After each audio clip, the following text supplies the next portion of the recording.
주양교회 성도 여러분, 안녕하세요. 신예진 전도사입니다.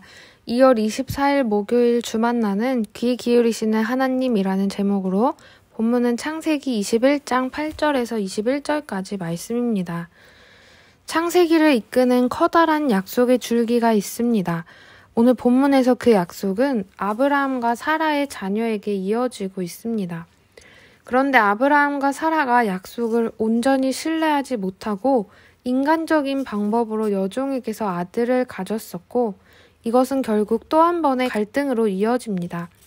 오늘 주만나의 제목을 수정하여 귀 기울이시는 하나님이라는 제목으로 함께 말씀을 나누려고 합니다. 첫 번째는 아브라함에게 귀 기울이시는 하나님입니다. 8절입니다. 아브라함은 창세기 12장에서 75세의 나이에 큰 민족이 되리라는 하나님의 약속을 받았습니다. 그리고 86세에 약속을 신뢰하지 못하고 인간적인 방법으로 이스마엘을 낳았습니다. 99세에도 하나님의 약속을 믿지 못하고 아내 사라와 비웃다가 100세에 하나님이 말씀하신 시기가 되자 하나님께서 말씀하신 대로 약속의 아들 이삭을 낳게 됩니다. 그들의 비웃음을 하나님께서는 웃음으로 바꾸신 것입니다. 그래서 잔치도 열고 약속을 즐겁게 누리려던 찰나에 문제가 생깁니다. 하갈과 사라의 갈등에 이어 이스마엘이 이삭을 놀리는 모습을 사라가 보게 된 것입니다. 그래서 아브라함에게 말합니다. 10절입니다. 이스마엘과 이삭의 나이 차이는 15살. 이스마엘은 사춘기에 들어섰고 이삭은 이제야 젖을 떼었습니다. 못마땅한 첩의 자식이 자신의 어린 아들을 놀리자 사라는 저들을 내쫓으라고 말합니다. 기업의 상속자는 이삭이기 때문입니다. 하지만 아브라함은 쉽게 그럴 수가 없었습니다. 이스마엘도 자녀였기 때문에. 그래서 11절 그의 아들로 말미암아 그 일이 매우 근심이 됩니다. 근심은 왜 생길까요? 더 나은 선택을 하고 싶기 때문 아닐까요? 아브라함도 이스마엘을 내쫓는 게 옳은 걸까? 바른 선택일까? 이게 최선일까? 고민하지 않았을까요? 그런데 내가 이렇게 저렇게 고민하는 것보다 하나님이 훨씬 더 크신 분이십니다. 내가 이렇게 해도 저렇게 해도 하나님은 그 일들을 통해서도 100% 역사하실 수 있는 분이라는 것입니다. 하나님이 말씀하십니다. 내 아이나 내 여종으로 말미암아 근심하지 말고 사라가 내게 이른 말을 다 들으라. 이삭에게서 나는 자라야 내 씨라 부를 것임이니라. 그러나 여종의 아들도 내 씨니 내가 그로 한 민족을 이루게 하리라 하신지라. 하나님의 약속의 줄기는 이삭입니다. 이스마엘은 육신의 자녀이고 이삭은 약속의 자녀입니다. 이 약속의 상속자가 위협을 받는다면 마땅히 쫓아내야 합니다. 그런데 하나님은 그 쫓겨날 이스마엘을 통해서도 한 민족을 이루도록 하십니다.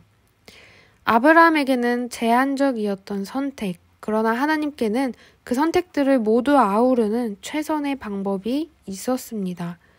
아브라함은 근심합니다. 하지만 하나님께서는 그의 모든 근심을 아시고 하나님만이 가지고 계신 최선의 방법으로 이끄십니다.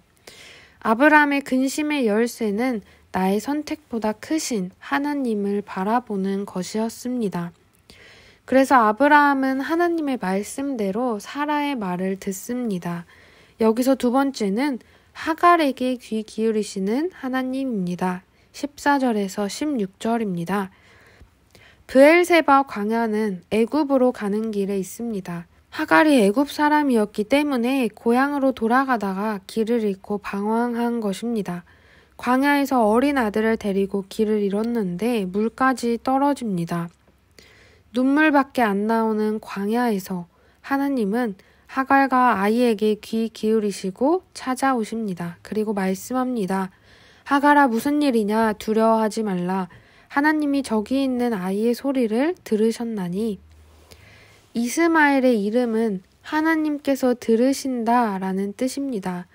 창세기 16장에서도 하갈의 고통을 들으신 하나님이 오늘 본문에서도 또 한 번 하갈의 눈물을 듣고 찾아와 그녀에게 하셨던 약속, 이스마엘이 큰 민족을 이루게 하신다는 약속을 다시금 상기시켜 주십니다. 그리고 눈을 밝혀 샘물을 보게 하십니다. 이전에 사례에게 학대를 당하다가 도망쳐 나왔을 때에도 광야의 샘물 옆에서 하나님을 만나고 그 샘물을 브엘라 헤로이라고 이름 지었었습니다. 베엘, 하이, 로이의 합성어 브엘라 헤로이를 직역하면 살아서 나를 지켜보시는 분의 우물입니다. 참으로 살아계셔서 나를 감찰하시는, 나를 지켜보시는 그분의 우물 곁에서 하갈은 큰 위로를 얻습니다. 오늘 또 다른 광야의 샘에서 다시 살아갈 힘을 얻게 됩니다. 광야에 있지만 하나님이 함께 하시는 삶을 살아가게 됩니다.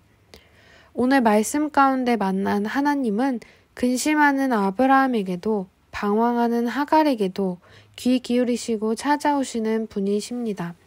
그 하나님이 오늘 이 시간 저희에게 귀 기울이고 함께 하십니다. 나의 근심, 걱정, 눈물, 방황, 그러나 그 모든 것을 아우르는 하나님의 크심을 바라보는 하루가 되기를 소망합니다.